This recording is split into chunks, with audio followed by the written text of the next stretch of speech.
First of all, warm welcome to all. Good morning to all of you, respected sir, and all of my dear warriors of MPPSC. आप सब एक योद्धा हैं MPPSC के और आने वाले एक फ्यूचर ऑफिसर हैं. So how's the जोश? हाय सर ने आप सबको इतना मोटिवेट किया, मैम ने भी इतना ज़्यादा मोटिवेट किया, उससे मैं भी अभी काफ़ी ज़्यादा मोटिवेटेड हुआ हूँ. ठीक है, और इसलिए थोड़े मैं भी यहाँ बोल पा रहा हूँ अभी. ठीक है, क्योंकि मुझे भी अच्छा लगा यहाँ पास आकर के. सर ने बुलाया, मैम ने बुलाया, तो मैं उनका तहे दिल से धन्यवाद करता हूँ. और जहाँ तक मेरी प्रिपरेशन रही है MPPSC की, बेसिकली जब मैं पास आउट हुआ 2021 में बीटेक NIT इलाहाबाद से, तब मेरी प्रिपरेशन UPSC से चालू हुई थी. तो मैंने पहला UPSC दिया, फिर उसके बाद मैंने MPPSC भी 22 वाला दिया था. इसलिए मेरा पहला अटेम्प्ट ही 2022 वाला था MPPSC का. तो मैंने जो जर्नी में सीखी वो ज़रूर आपके साथ शेयर करना चाहूँगा. और जो भी आपको क्वेश्चन लगे डेफिनेटली मैं उस पर आपकी अगर हेल्प कर पाऊँ तो उसमें अपने आप को मैं कृतज्ञ महसूस करूँगा. ठीक है, बस थोड़ा मेरा मीडियम इंग्लिश रहा है, तो अगर कुछ वर्ड मैं ऐसा बोल जाता हूँ कि आपको लगे थोड़ा वो है, तो आप जरूर मुझसे पूछ सकते हैं. ठीक है, तो बाकी जैसे बताया मैंने, प्रिपरेशन जो मेरी रही है मोस्टली, तो जो बेसिक सिलेबस था मेरा, वो मेरा उधर वाला ही था, UPSC वाला पार्ट ही था. बाकी जो MP का जो पार्ट है, वो मैंने जो कोचिंग के कुछ नोट्स हैं, जैसे कि मैं थोड़ा हिंदी से इंग्लिश ट्रांसलेट कर लेता था, तो मैं उसके हिसाब से पढ़ता था.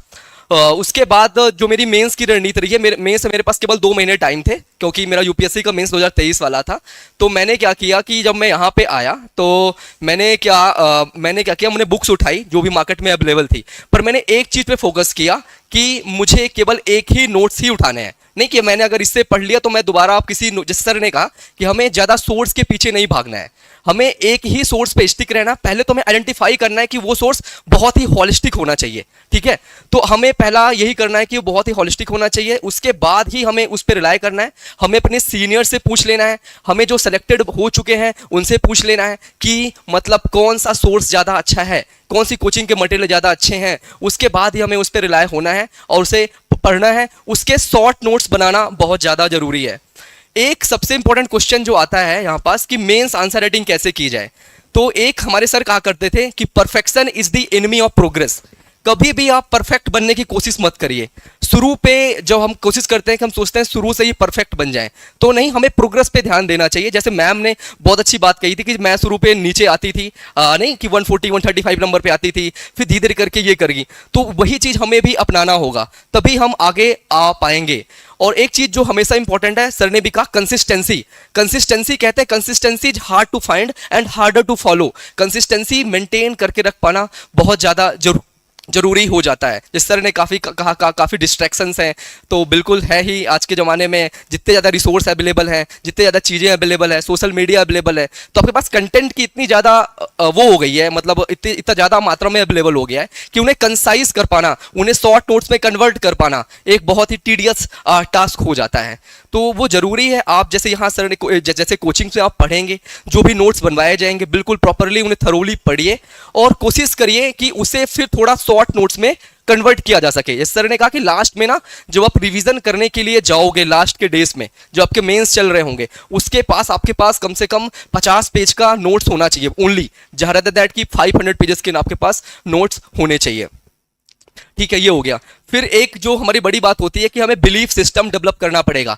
एक पॉजिटिव एफर्मेशन, यानी नहीं, अपने आप को मैनिफेस्ट करना पड़ेगा कि हाँ मैं भी बन सकता हूँ. आईने में देखना पड़ेगा कि हाँ मैं भी पहले अटेम्प्ट में या दूसरे अटेम्प्ट में बन सकता हूँ. ठीक है, तो ये कहते हैं ना कि पॉजिटिव एफर्मेशन. एक मुझे छोटी सी लाइन वो याद आ रहा है, कहानी याद आ रही है. एक आपने सुना होगा, एक टेनिस प्लेयर थी जेम्स गिलबर्ट. ठीक है, तो जेम्स गिलबर्ट एक बहुत ही अच्छी टेनिस प्लेयर थी, लेकिन छोटे में क्या हुआ कि वो अपनी माँ के साथ डेंटिस्ट के पास गई. ठीक है, डेंटिस्ट के पास गई जब वो डेंटिस्ट के पास पहुंची, उनकी माँ को पहले से कुछ डिसीज था. ठीक है, लेकिन जब उनके दांत का कुछ डेंटिस्ट ने किया तो उसी में उनकी डेथ हो गई. तो उनके मन में एक बिलीफ सिस्टम डेवलप हो गया कि डेंटिस्ट के पास जाने से क्या होता है कि डेथ हो सकती है. ठीक है, बाद में वो केवल 8-10 साल की थी, लेकिन फ्यूचर में जब वो एक बहुत बड़ी टेनिस प्लेयर बन गई, वर्ल्ड की नंबर 1 टेनिस प्लेयर बन गई, एक बार उनके भी दांत में कुछ प्रॉब्लम हुआ, तो वो अवॉइड करती थी कि मैं ना जाऊं डेंटिस्ट के पास, बिकॉज उनका एक बिलीफ सिस्टम, एक विश्वास डेवलप हो चुका था कि अगर मैं डेंटिस्ट के पास जाऊंगी तो डेथ हो सकती है. ठीक है, लेकिन उनके कोचेस ने कहा कि नहीं जाना चाहिए, बिल्कुल सबको साथ में लेकर गई. सोचिए, सबको साथ में लेकर गई वो. और जब जब जब डॉक्टर ने उनका चेक किया दांत का, थोड़ा प्रॉब्लम था, उनकी वहीं पास डेथ हो गई.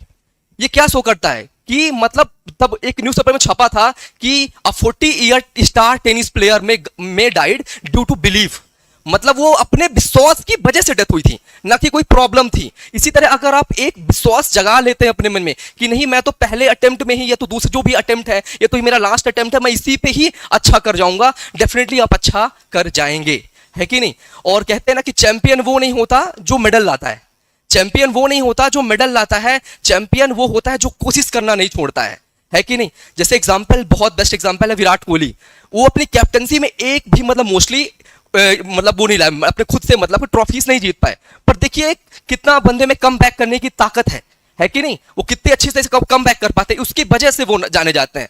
तो आपका परिश्रम आपको मतलब बहुत ऊंचाइयों तक ले जाएगा। बाकी जो मेरा प्रिपरेशन की और जर्नी रही है, तो अगर आपको कुछ डाउट हो तो बिल्कुल बताइए। बाकी मेरा थोड़ा इंटरव्यू का एक्सपीरियंस उतना अच्छा नहीं था, उसके लिए मैं कोशिश करूंगा, जो मेरे से मतलब प्रॉब्लम्स हुई थी तो उसको मैं आइडेंटिफाई करने की कोशिश कर रहा हूं, और अगले अटेम्प्ट में मैं सोच रहा हूं कि अच्छा करके आऊं।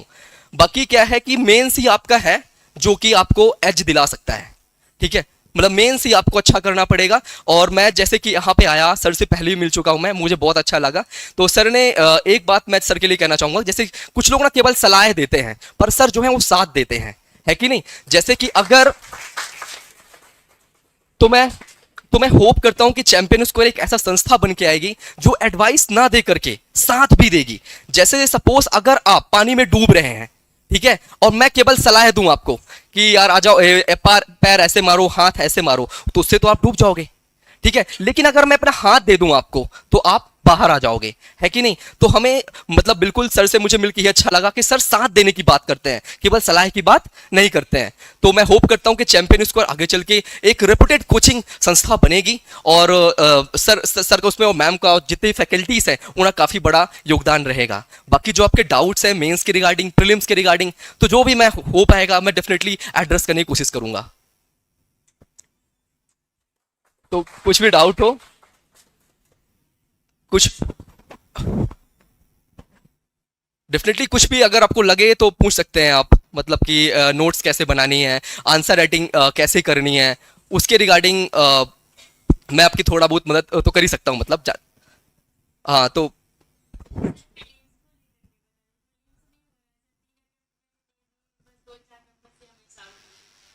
अच्छा, प्रीलिम्स, तो देखिए अच्छा क्वेश्चन है। देखिए प्रीलिम्स की स्ट्रेटजी ऐसी होनी चाहिए कि आप जैसे कि एक ही, जैसे नहीं ब्रूसली का नाम सुना होगा आपने, एक बॉक्सर थे, वो कहते थे कि मैं उससे नहीं डरता जो कि 1000 तरीके से लड़ना आता है, मैं उससे डरता हूं जो एक ही पंच को 1000 बार मार लेता है। नहीं तो मैं इस बिकॉज की प्रॉब्लम यही है कि हम डिफरेंट डिफरेंट सोर्स में पढ़ जाते हैं, कि हम जैसे इस कोचिंग के नोट्स पढ़ लें, इस कोचिंग के नोट्स पढ़ लें, इस कोचिंग के नोट्स पढ़ लें। तो हमें बताना सबसे पहले सोर्स आइडेंटिफाई करना है हर यूनिट के लिए, कि हमें इस यूनिट को इस कोचिंग से ही पढ़ना है, तो उसी पर फोकस करिए आप, उसी के ही नोट्स पढ़िए, बार बार उसी को ही रिवाइज करिए, ठीक है। और जो कुछ बेसिक सब्जेक्ट्स हैं जैसे पॉलिटिकल साइंस हो गया, ये सब आर्टिकल्स वगैरह काफ़ी इंपॉर्टेंट हो जाता है, आर्टिकल्स हो गया, हिस्ट्री जो आपकी हो गई, ज्योग्राफी हो गया, इकोनॉमिक्स में इकोनॉमिक सर्वे हो गया, बजट हो गया। बाकी सर आप यहाँ मतलब कहीं भी है मतलब कि जो आपके पास वो है कंटेंट है वो काफ़ी मात्रा में अवेलेबल है, बट वही है कि हमें आइडेंटिफाई करना है और उसी को बार बार पढ़ना है, तभी हम मतलब कि उसको जान पाएंगे और उसको समझ पाएंगे।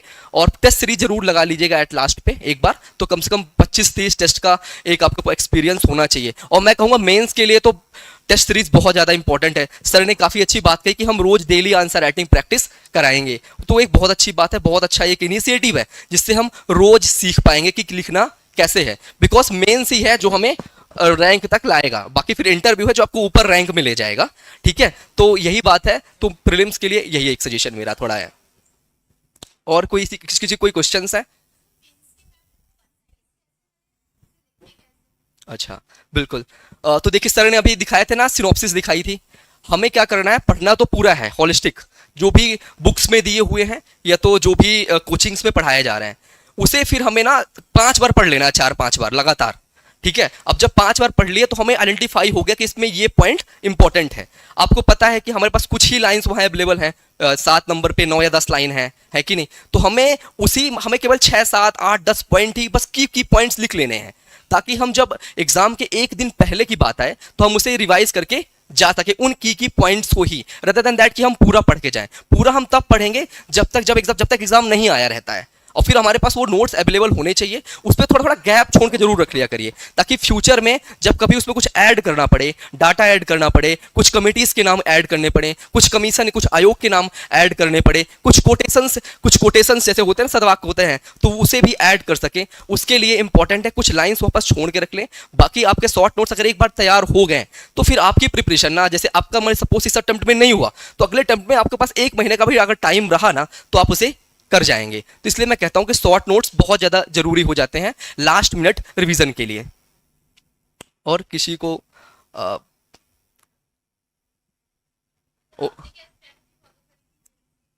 अच्छा, मैंने मोस्टली मैंने क्या की थी, मैंने बुक्स उठाई जो भी जहां मैंने पता किया कि कौन सी कोचिंग्स के अभी नोट्स, एक तो इंग्लिश मीडियम था मैं, तो थोड़ी दिक्कत इंग्लिश मीडियम में थी, उतने नोट्स अवेलेबल नहीं थे, तो मैं चैट जीपीटी यूज करता था। बिल्कुल आप उसका फ्रूटफुली यूज कर सकते हो, चैट जीपीटी हो गई, जेमिनी हो गई, जो कुछ पॉइंट्स और एक्स्ट्रा ऐड करने के लिए। तो मैंने क्या किया, जो जो मुझे अवेलेबल बुक्स हो गई थी यहाँ, जो जो नोट्स अवेलेबल हो गए थे, उसको मैंने पहले 3-4 बार पढ़ा।